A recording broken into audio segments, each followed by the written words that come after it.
প্রথম আলো সম্পাদকীয় ১২ মে ২০২০। বাজেটে রাজস্ব আয়ের বাস্তবতা ও করণীয়। মোহাম্মদ মোশাররফ হোসেন ভূঁইয়া। ২০২০-২১ অর্থবছরের বাজেট নিয়ে চলছে নানা জল্পনা কল্পনা ও চিন্তা ভাবনা।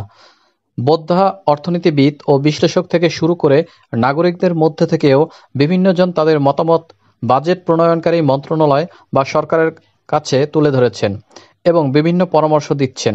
এরই মধ্যে সংবাদপত্রের মাধ্যমে বাজেটের সম্ভাব্য আকার ও খাতভিত্তিক বরাদ্দের কিছু আভাসও পাওয়া গেছে। বার্ষিক বাজেট প্রণয়নে অর্থ মন্ত্রণালয়ের চলতি পঞ্চবার্ষিক পরিকল্পনা, সরকারের ভিশন ২০২১ ও ২০৪১ এবং জাতিসংঘের টেকসই উন্নয়ন লক্ষ্য ২০৩০ সামনে রেখেছেন। এর পরিপ্রেক্ষিতে ৮% অধিক জিডিপি প্রবৃদ্ধির লক্ষ্য নিয়ে অর্থ বরাদ্দ এবং প্রত্যক্ষ ও পরোক্ষ কর নির্ধারণ করা হবে। এটাই স্বাভাবিক। কিন্তু গত জানুয়ারি থেকে বিশ্বব্যাপী করোনাভাইরাস কোভিড-১৯ প্রাদুর্ভাব ও বিস্তৃতির ফলে সকল দেশেই অর্থনৈতিক প্রেক্ষাপট ও চাহিদা বদলেছে। আমাদের দেশের বেলাতেও তা প্রযোজ্য। বিগত প্রায় ২ মাস যাবৎ অর্থনৈতিক কর্মকাণ্ডে স্থবিরতা, বৃহৎ জনগোষ্ঠীর লকডাউনে থাকা, ক্ষুদ্র ব্যবসায়ী, পেশাজীবী ও শ্রমিক ও প্রান্তিক চাষিদের কর্মহীন হয়ে পড়ার প্রেক্ষাপটে এবারের বাজেটে কর্মসংস্থান, শিল্প ও কৃষি খাতে উৎপাদন, সার্ভিস সেক্টর সচল করা সহ দেশের সার্বিক অর্থনৈতিক কর্মকাণ্ডে গতি সঞ্চার করার মতো উপাদান থাকতে হবে। সাম্প্রতিক অভিজ্ঞতার আলোকে আর একটি বিশেষ গুরুত্বপূর্ণ বিষয় লক্ষ্য রাখতে হবে, যা হলো স্বাস্থ্য খাতের বরাদ্দ বাড়ানো এবং সে বরাদ্দ ব্যয়ের দক্ষ পরিকল্পনা গ্রহণ করা। ইতিমধ্যে আইএমএফ, বিশ্বব্যাংক ও এডিবি সহ বিভিন্ন উন্নয়ন সহযোগী ও আন্তর্জাতিক সংস্থা চলতি ২০১৯-২০ অর্থবছরে বাংলাদেশের প্রবৃদ্ধি উল্লেখযোগ্য হারে কমে যাওয়ার আশঙ্কা করেছেন। আবার কেউ কেউ আমাদের প্রবৃদ্ধি ২০২১ সালে প্রায় ৯% উঠে যাওয়ার ভবিষ্যৎবাণীও করেছেন। তবে একথা স্বীকার্য যে দেশের অর্থনৈতিক কর্মকাণ্ড এর নিজস্ব গতিতে চললে দেশের প্রায় ১৭ কোটি মানুষের অভ্যন্তরীণ ভোগ চাহিদা মেটানো, দেশীয় শিল্প উৎপাদন ও আমদানির মধ্যে কর্মসংস্থান ও সরবরাহ চেইনের সদ্ব্যবহার করা গেলে অর্থনীতির নিজস্ব শক্তিতেই প্রবৃদ্ধি হবে। বর্তমান প্রেক্ষাপটে চলতি বছর প্রবৃদ্ধি যাই হোক, আগামী অর্থবছরে অন্তত ৬-৭% প্রবৃদ্ধির আশা করাও মন্দ নয়। ২০১৯-২০ অর্থবছরে বাজেটে বিভিন্ন মন্ত্রণালয়ে যে বরাদ্দ রাখা হয়েছিল, মার্চ হতে জুন ২০২০ পর্যন্ত চলমান স্থবিরতা ও লকডাউনের কারণে সেই বরাদ্দের বেশ কিছু টাকা অব্যয়িত থেকে যাবে। বছরের শেষ প্রান্তে এসে তাড়াহুড়া করে অবিবেচনাপ্রসূত খরচেরও প্রয়োজন নেই। তবে প্রয়োজনে স্বাস্থ্য, খাদ্য, দুর্যোগ ব্যবস্থাপনা, স্থানীয় সরকার ও পল্লী উন্নয়ন, সমাজকল্যাণ প্রভৃতি মন্ত্রণালয়ের জন্য অতিরিক্ত বরাদ্দ দিয়ে বর্তমান চাহিদা পূরণ করতে হবে। এ সকল বিষয় বিবেচনায় নিয়ে চলতি বছরের সংশোধিত বরাদ্দ ও সম্ভাব্য খরচের তুলনায় আগামী ২০২০-২১ অর্থবছরের বাজেট কমপক্ষে আগের চাইতে ৫০-৬০ হাজার কোটি টাকার বেশি হওয়া প্রয়োজন হবে। শোনা যাচ্ছে আগামী বাজেট হতে পারে ৫,৬০,০০০ থেকে ৫,৭০,০০০ কোটি টাকার মতো। ইতিমধ্যে এডিপি ঘোষণা করা হয়েছে ২,০৫,০০০ কোটি টাকা। লক্ষ্য রাখতে হবে চালু প্রকল্পগুলো যাতে অর্থসংস্থানের কমতি না হয়। বৈশ্বিক মন্দার সময় সরকারি ব্যয় সচল রাখা কিংবা প্রয়োজনে বাড়িয়ে দেওয়া একটি উৎকৃষ্ট পন্থা। স্থবির অর্থনীতিকে সচল করা এবং ক্ষতিগ্রস্ত খাতসমূহকে সহায়তা করার জন্য সরকার ইতিমধ্যে প্রায় ১,০০,০০০ কোটি টাকার প্রণোদনা প্যাকেজ ঘোষণা করেছে। খাতভিত্তিক এ সকল প্রণোদনা প্যাকেজের প্রায় সবটুকুই হল সহজ শর্তে ঋণ দান। ব্যাংক বন্ধ রাখার কারণে এসব ঋণ বিতরণ কার্যক্রম এখনও শুরু করা সম্ভব হয়নি। ব্যাংকিং কার্যক্রম শুরুর পরেও রয়েছে যোগ্য ঋণগ্রহীতা নির্বাচনের গুরুত্বপূর্ণ ও ঝুঁকিপূর্ণ দায়িত্ব। লক্ষ্য রাখতে হবে দীর্ঘমেয়াদী ঋণখেলাপি উদ্যোক্তা ব্যবসায়ীগণ যাতে এ প্রণোদনা প্যাকেজের অপব্যবহার না করেন। কৃষি, পোল্ট্রি ও ডেইরি শিল্প এবং মাইক্রো ও এসএমই খাতের প্রণোদনা ঋণ প্রদান যত দ্রুত শুরু করা যায় সে উদ্যোগ নেওয়া প্রয়োজন। রপ্তানিমুখী শিল্প যেমন তৈরি পোশাক ও টেক্সটাইল, চামড়া, পাট, পাটজাত দ্রব্যের শিল্পের পাশাপাশি অভ্যন্তরীণ চাহিদাভিত্তিক শিল্প প্রতিষ্ঠানের জন্য প্রণোদনার প্রয়োজন হতে পারে।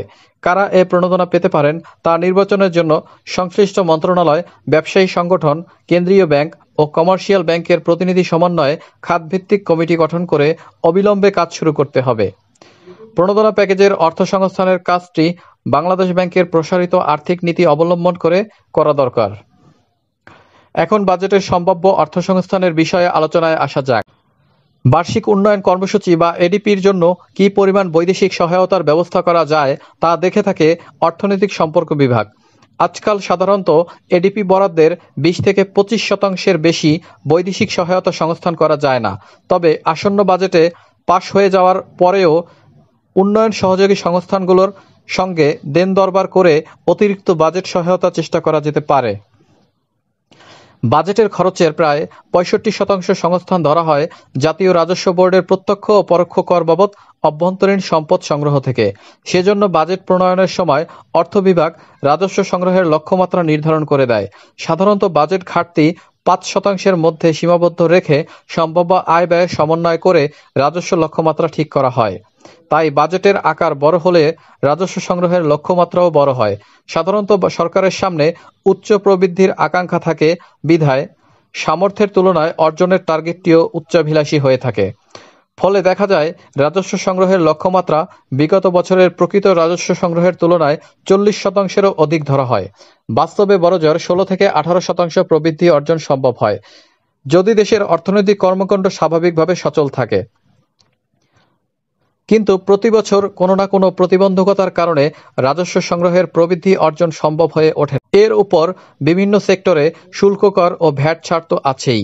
এসব কারণে রাজস্ব টার্গেট বড় হলে শত চেষ্টা করেও অবাস্তব লক্ষ্যমাত্রা পূরণ করতে না পারায় ঘাটতির পরিমাণ বেড়ে যায়। তখন এনবিআর-এর কর্মকর্তাদের দুর্নীতি ও অদক্ষতার অভিযোগ সহ বিভিন্ন সমালোচনার মুখে পড়তে হয়। এমনকি কোনো কোনো অবিবেচক ব্যক্তি বা কর্তৃপক্ষ অজ্ঞতাবশত খোদ এনবিআর চেয়ারম্যানকেও রাজস্ব আহরণে তথাকথিত ব্যর্থতার জন্য দায়ী করেন। 2019-20 অর্থবছরে এনবিআর-এর রাজস্ব লক্ষ্যমাত্রা ছিল 3 লাখ কোটি টাকা।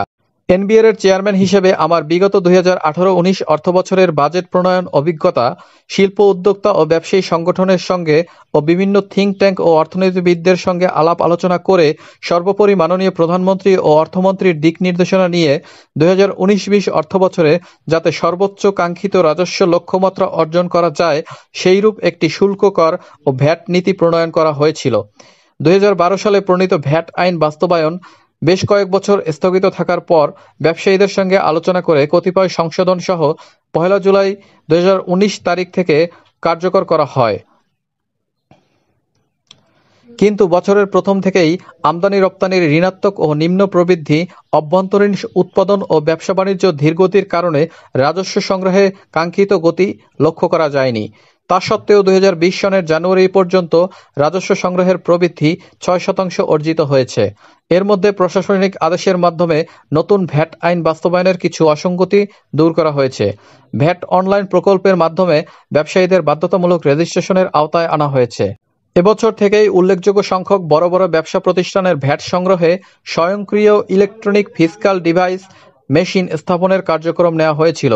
সাধারণত মার্চ থেকে জুন মাস পর্যন্ত রাজস্ব সংগ্রহের প্রকৃত সময় ধরা হয়, যে সময় রাজস্ব সংগ্রহে কাঙ্ক্ষিত গতি আসতে পারত। সে সময় করোনা ভাইরাস মহামারীর প্রাদুর্ভাব ও সংক্রমণের কারণে বাংলাদেশ সহ বিশ্ব অর্থনীতি স্থবির হয়ে গেল। ফলে এনবিআর-এর একটি বিনিয়োগ বান্ধব, ব্যবসা বান্ধব ও রাজস্ব বান্ধব ফিসকাল পলিসির সুফল লাভ করা সম্ভব হবে না। এবার রাজস্ব ঘাটতি 60 থেকে 70 হাজার কোটি টাকা হতে পারে, এমনকি 1 লাখ কোটি টাকা ছাড়িয়ে গেলেও অবাক হওয়ার কিছু নেই। বড় বড় প্রতিষ্ঠানগুলোর ব্যবসার মন্দার কারণে ভ্যাট ও আয়কর জমা দিতে পারবে না। এপ্রিল থেকে মে মাসের সুদ স্থগিত এবং জুন মাসের ঋণের কিস্তি প্রদান স্থগিত হওয়ার কারণে ব্যাংক ও আর্থিক প্রতিষ্ঠানগুলো ভালো ব্যবসা করতে পারবে না। ফলে স্বাভাবিকভাবে জাতীয় রাজস্ব বোর্ডের এলটিইউ আয়কর ও এলটিইউ ভ্যাট অফিস দুটোর রাজস্ব আহরণ ক্ষমতা কম হবে, অথচ এই অফিস দুটি মোট রাজস্বের প্রায় 70% যোগান দেয়। অবস্থাদৃষ্টে মনে হচ্ছে ব্যবসা প্রতিষ্ঠান ও দোকানপাট এবং শিল্প প্রতিষ্ঠান জুন মাসে চালু হলেও এ অর্থবছরে রাজস্ব আহরণ সম্ভব হবে না। তবে বকেয়া হিসাবে 2020-21 অর্থবছরে এবছরের কিছু রাজস্ব আদায় হতে পারে। উপযুক্ত আলোচনার প্রেক্ষাপটে আসন্ন বাজেট প্রণয়ন ও বাস্তবায়নের কতিপয় পরামর্শ নিচে তুলে ধরা হলো। বাজেটের আনুষঙ্গিক খরচ অথবা সরবরাহ ও সেবা খাতে যেসব খরচ হয় এর পরিমাণ সকল মন্ত্রণালয়ে কমিয়ে দেওয়া যেতে পারে। গাড়ির জ্বালানি খরচ সহ যাবতীয় কেনাকাটায় কৃচ্ছসাধন অপরিহার্য। সরকারি খরচে দেশ বিদেশে ভ্রমণ বাবদ বাজেট সংকোচন করা যেতে পারে।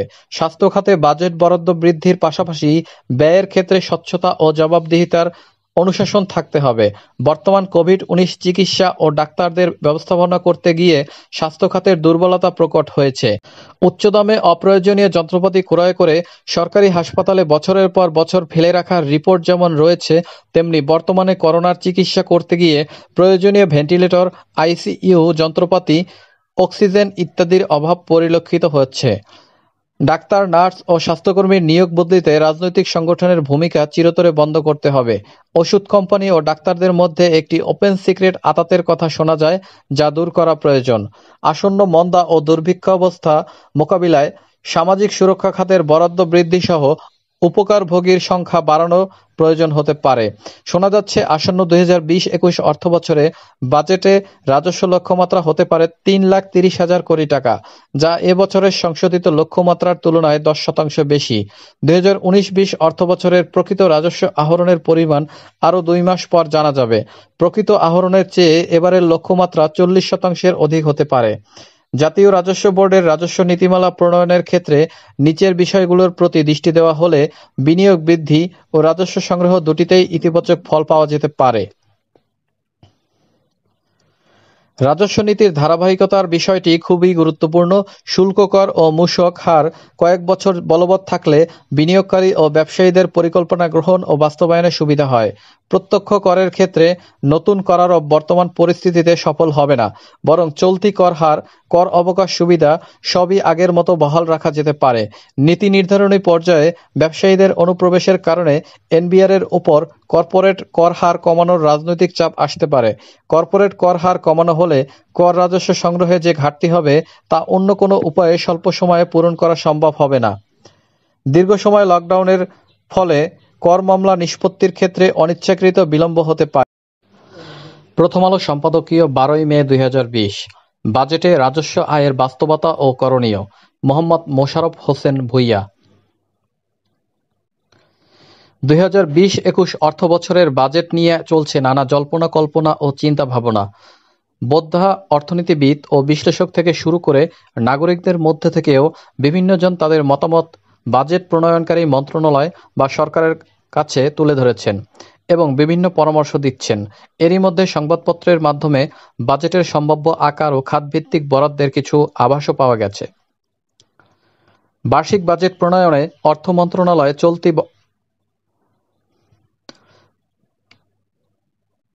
পঞ্চবার্ষিক পরিকল্পনা বার্ষিক বাজেট প্রণয়নে অর্থ মন্ত্রণালয় চলতি পঞ্চবার্ষিক পরিকল্পনা, সরকারের ভিশন 2021 ও 2041 এবং জাতিসংঘের টেকসই উন্নয়ন লক্ষ্য 2030 সামনে রেখেছেন। এর পরিপ্রেক্ষিতে 8% অধিক জিডিপি প্রবৃদ্ধির লক্ষ্য নিয়ে অর্থ বরাদ্দ এবং প্রত্যক্ষ ও পরোক্ষ কর নির্ধারণ করা হবে। এটাই স্বাভাবিক। কিন্তু গত জানুয়ারি থেকে বিশ্বব্যাপী করোনা ভাইরাস কোভিড-19 প্রাদুর্ভাব ও বিস্তৃতির ফলে সকল দেশেই অর্থনৈতিক প্রেক্ষাপট ও চাহিদা বদলেছে। আমাদের দেশের বেলাতেও তা প্রযোজ্য। বিগত প্রায় 2 মাস যাবৎ অর্থনৈতিক কর্মকাণ্ডে স্থবিরতা, বৃহৎ জনগোষ্ঠীর লকডাউনে থাকা, ক্ষুদ্র ব্যবসায়ী, পেশাজীবী ও শ্রমিক ও প্রান্তিক চাষিদের কর্মহীন হয়ে পড়ার প্রেক্ষাপটে এবারের রাজস্ব আহরণে বিদেশি বহুজাতিক কোম্পানিগুলোর ভূমিকা গুরুত্বপূর্ণ, কারণ তাদের লাভ লোকসান ও আর্থিক হিসাবে স্বচ্ছতা রয়েছে। সেজন্য দেশীয় কোম্পানিগুলোকে বিশেষ সুবিধা দিয়ে বৈষম্যমূলক আইন ও নীতি প্রণয়ন করা থেকে বিরত থাকতে হবে। রাজস্ব আহরণে মোবাইল ফোন কোম্পানি ও সিগারেট প্রস্তুতকারী কোম্পানিগুলো গুরুত্বপূর্ণ অবদান রাখে। এ দুটো খাতে ভ্যাট ও কর হার সর্বাধিক। বর্তমানে যা আছে তা অব্যাহত রাখলে এসব প্রতিষ্ঠানের কোনো আপত্তি থাকবে না। প্রসঙ্গত উল্লেখ্য যে সিগারেট প্রস্তুতকারী কোম্পানি কর্তৃক প্রদেয় রাজস্ব মোট রাজস্বের 10% অধিক। চলতি বাজেটে সিগারেটের মূল্য 3 স্তরে বৃদ্ধি করা হয়েছিল। আসন্ন বাজেটে তামাকজাত ও দ্রব্য ও সিগারেটের মূল্য বৃদ্ধি না করে আগের অবস্থা বলবৎ রাখা হলে রাজস্ব আদায় বৃদ্ধি পাবে। সিগারেট ও তামাকজাত দ্রব্য থেকে যে রাজস্ব আসে তা আরএমজি খাতে প্রদেয় রাজস্বের 13 গুণের অধিক। এছাড়াও বিগত 2 অর্থবছরে তামাক ও তামাকজাত দ্রব্য রপ্তানির যে সুযোগ দেওয়া হয়েছে, এর ফলে এ দ্রব্যের রপ্তানি আশাতীত বৃদ্ধি পেয়ে রপ্তানি বহুমুখীকরণে গুরুত্বপূর্ণ ভূমিকা তৈরি করেছে। এছাড়া বিগত 2 অর্থবছরে তামাক ও তামাকজাত দ্রব্য রপ্তানির যে সুযোগ দেওয়া হয়েছে, এর ফলে এ দ্রব্যের রপ্তানি আশাতীত বৃদ্ধি পেয়ে রপ্তানি বহুমুখীকরণে গুরুত্বপূর্ণ ক্ষেত্র তৈরি হচ্ছে। সিগারেটের ক্ষেত্রে আবার 2টি বহুজাতিক কোম্পানি কর্তৃক রাজস্ব প্রদানের হার এ খাতের মূল রাজস্বের প্রায় 90%। বিগত কয়েক বছরে দেশীয় কোম্পানিগুলোকে নিম্ন স্তরের সিগারেট প্রস্তুতের একচ্ছত্র সুবিধা দিয়ে বিদেশি বহুজাতিক কোম্পানিগুলোকে বৈষম্যমূলক প্রতিযোগিতায় ফেলে দেওয়ার একটি অপচেষ্টা বিশেষ মহল কর্তৃক করা হয়েছিল, যা সরকারের শীর্ষ পর্যায়ের দৃঢ়তার ফলে রোধ করা সম্ভব হয়েছে। আশা করি এবারের বাজেটেও কোনো বৈষম্যমূলক নীতি গ্রহণ করা হবে না। বিদেশি বিনিয়োগ আকর্ষণ ও অব্যাহত রাখার স্বার্থেই তা করতে হবে। পরিশেষে বলা প্রয়োজন যে, এবারের বাজেট প্রণয়নের পূর্বে করোনার জন্য বিভিন্ন ক্ষেত্রের মতামতের মধ্যে আলোচনার সুযোগ কম ছিল। তবে বাণিজ্য সংগঠন বা থিঙ্ক ট্যাঙ্ক হতে লিখিত মতামত প্রদান করা হয়েছে। সব মতামত গ্রাহ্য করা না গেলেও অর্থনীতির গতি সঞ্চারের স্বার্থে এবং রাজস্ব প্রবৃদ্ধির জনকল্যাণমুখী মতামতগুলো গুরুত্বের সঙ্গে বিবেচনা করে বাজেট ও রাজস্ব নীতি প্রণয়ন ও গ্রহণ করা যেতে পারে। মোহাম্মদ মোশাররফ হোসেন ভূঁইয়া, সাবেক সিনিয়র সচিব ও চেয়ারম্যান।